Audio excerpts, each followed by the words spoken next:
Bonjour, mon nom est Maxime Boisnevaux, président de Studio Graphique. Bienvenue à cette nouvelle capsule express. Aujourd'hui, nous allons parler en fait de 6 leçons que l'on peut tirer à profit pour notre marketing. 6 leçons présentées par Steve Jobs.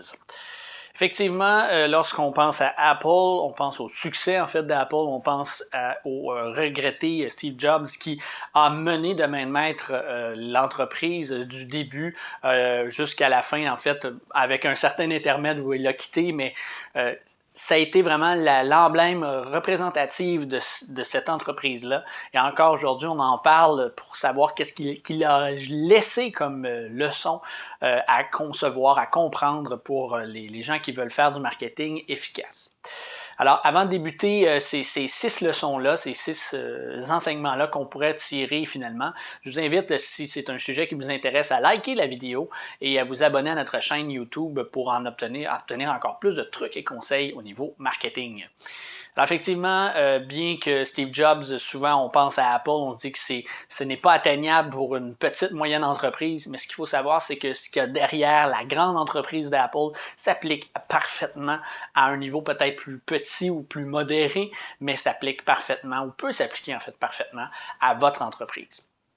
Donc, un des conseils, une des leçons que Steve Jobs a mentionné dans son passage chez Apple, il a dit de trouver un bon mentor ou des bons mentors.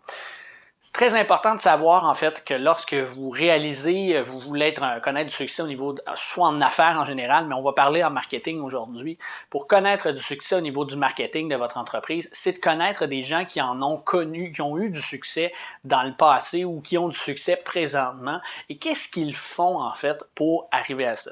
Parce que souvent, on a seulement un cerveau qui est souvent rempli d'idées, mais qui va en fait être centré beaucoup sur une façon de voir les choses qui va être développée par plusieurs raisons autour de nous. Ce qui est important de savoir à ce moment-là, c'est que lorsque vous allez en fait vous retrouver à avoir des gens autour de vous qui vont soit challenger vos idées ou soit vraiment vous représenter les idées qu'ils ont eues et vouloir comparer, ça va vous permettre d'aller chercher vraiment une clé plus grande, un résultat plus important au niveau de votre marketing parce que vous n'allez pas seulement vivre dans votre idée, dans votre cerveau, dans votre créativité. Donc, de trouver ou un bon mentor qui peut challenger vos idées marketing, dire, ben écoute, mais moi je viens pas de ce genre d'idée-là, je viens pas d'un marketing comme ça, j'ai pas connu ça, je le vois de l'extérieur, quelqu'un qui est votre client cible peut-être, qui pourrait venir challenger votre type de marketing. Ensuite, le deuxième, je dirais le deuxième conseil, c'est de vous tenir pour quelque chose, d'être là, en anglais on dit stand for something, là, qui en fait est d'être capable de vraiment représenter des valeurs très claires et de rester focus à ces valeurs-là, à cette mentalité-là dans tout ce que vous faites. Souvent, les gens vont, on le voit en temps de pandémie, là, les gens vont vouloir ressortir le côté, certaines valeurs qui vont amener les gens à créer un sentiment de sécurité. C'est excellent, numéro 1. Mais ce qu'il faut savoir, c'est que vous allez voir les entreprises, suite après la pandémie, ou même les gens qui étaient avant la pandémie, de voir en fait, est-ce que c'est ces genres de valeurs qu'ils continuent de véhiculer dans leur message marketing ou c'était simplement pour profiter de l'occasion, être dans le moule de tout le monde à ce moment-ci. Donc, très important de voir en fait à garder les raisons pourquoi vous faites ceci, les raisons pourquoi vous êtes ce type d'entreprise-là, c'est ce qui va vous différencier d'une autre entreprise qui fait exactement la même chose que vous. Ensuite, je dirais, c'est de créer, la troisième leçon, c'est de créer des expériences. Je viens de vous le mentionner, des produits similaires aux vôtres, il va en avoir pratiquement tout le temps. S'il n'y en a pas, faites attention, ça se peut qu'une compagnie crée une pâle copie de votre produit ou une copie encore plus importante dans les prochaines semaines. Ce qu'il faut savoir, c'est qu'une fois que c'est fait, votre produit va se différencier pas par sa qualité, par son style, peut-être un petit peu, mais principalement, il va toujours avoir quelqu'un qui va faire quelque chose, soit juste un petit peu moins cher, juste légèrement différent, qui va ressembler étrangement à ce que vous faites, mais c'est qui vous allez être et comment vous allez le définir qui va faire une énorme différence dans votre succès d'affaires. Et ça y va par créer une expérience. On a dû apprendre à porter le masque en temps de pandémie. Et il y a une quantité impressionnante de gens qui ont décidé de se lancer dans la confection de masques. Pourquoi il y en a qui réussissent, pourquoi il y en a qui réussissent moins? Bien, en fait, c'est l'expérience derrière ça. C'est la raison d'être derrière la création du masque. Oui, il y a le concept de se protéger, mais il faut savoir, en fait, à savoir comment ils l'ont créé. Est-ce que c'est des tissus d'ici, des tissus importés? Qu'est-ce qu'ils ont fait qui les différencie d'un autre? Et par exemple, le processus d'achat. Ben, est-ce que si vous achetez le masque, il redonne $1 à une fondation, par exemple? Ces genres de réalités-là vont accrocher le client cible et vont faire l'énorme différence par rapport à une autre entreprise qui fait exactement le même masque que vous, ou le même produit en fait. Un autre aspect que Steve Jobs présente, une autre leçon qu'on doit en tirer, en fait, c'est de garder certains secrets et certains mystères. Vous savez, lorsque on attend un film, une sortie d'un film dans un cinéma, et qu'on voit ces fameuses bandes-annonces-là, les bandes-annonces pour les grands blockbusters sont déjà souvent attendues des semaines, des mois avant. On est intéressé de savoir ce qui va se passer dans la suite de notre film ou le nouveau film de tel réalisateur. Eh bien, c'est là, à ce moment-là, que souvent de garder certains mystères, de faire croire que qu'est-ce qui va se passer avec notre personnage préféré à ce moment-là dans la série X, Y, Z, bien, c'est comme ça que vous pouvez transposer cet aspect-là, mais à votre produit, à votre service. Donc, je ne dis pas de cacher des choses à votre clientèle, mais d'être capable de créer un mystère et de créer un engouement derrière ça, de dire on veut en savoir plus, là. On a de l'information, mais pas au complet. On veut en savoir plus. On veut que vous nous dites tout sur ce produit-là ou ce service-là. C'est comme ça que vous allez amener votre client à vouloir se rappeler de la date de sortie d'un produit ou en fait il va vouloir s'intéresser un petit peu plus pour en savoir davantage et donc vous allez garder ce contact-là avec votre client potentiel beaucoup plus long et donc une possibilité de vente beaucoup plus importante.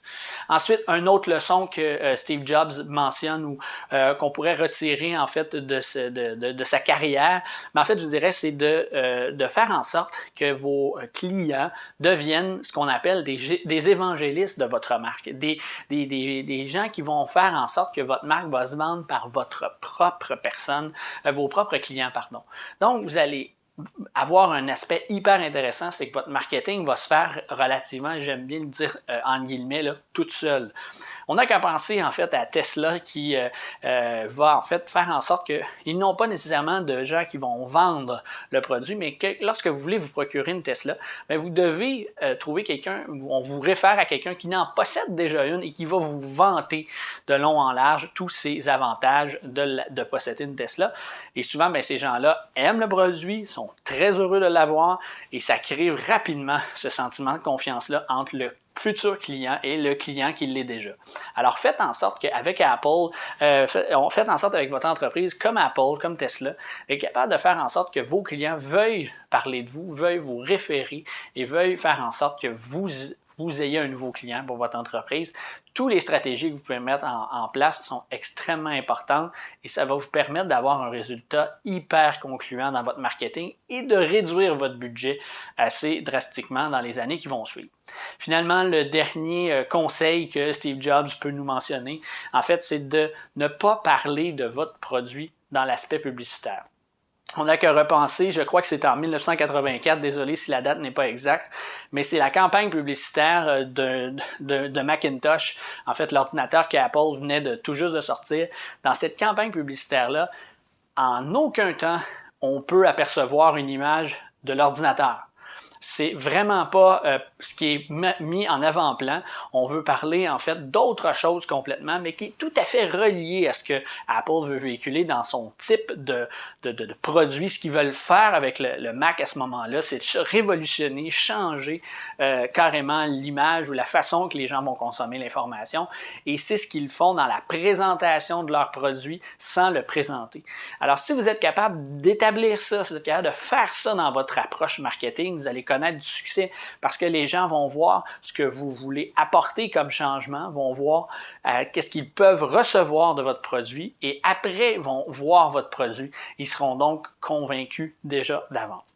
Donc voilà, c'est 6 conseils rapidement qu'on peut ressortir en fait de ce que Steve Jobs a réalisé. Il y a plein d'autres conseils, on pourra refaire une autre capsule à ce moment-là.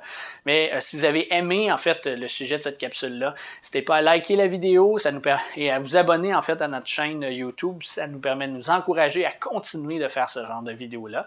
Et aussi, si vous voulez aller encore plus loin, vous pouvez vous abonner. Dans la description, vous retrouverez un lien pour vous abonner à notre liste de courriels et de cette façon-là, vous allez obtenir en fait la possibilité de recevoir tout notre contenu directement dans votre boîte de courriel, en plus d'offres exclusives à nos abonnés. Donc voilà, c'est tout pour la capsule d'aujourd'hui. Je vous retrouve donc très bientôt pour une autre capsule.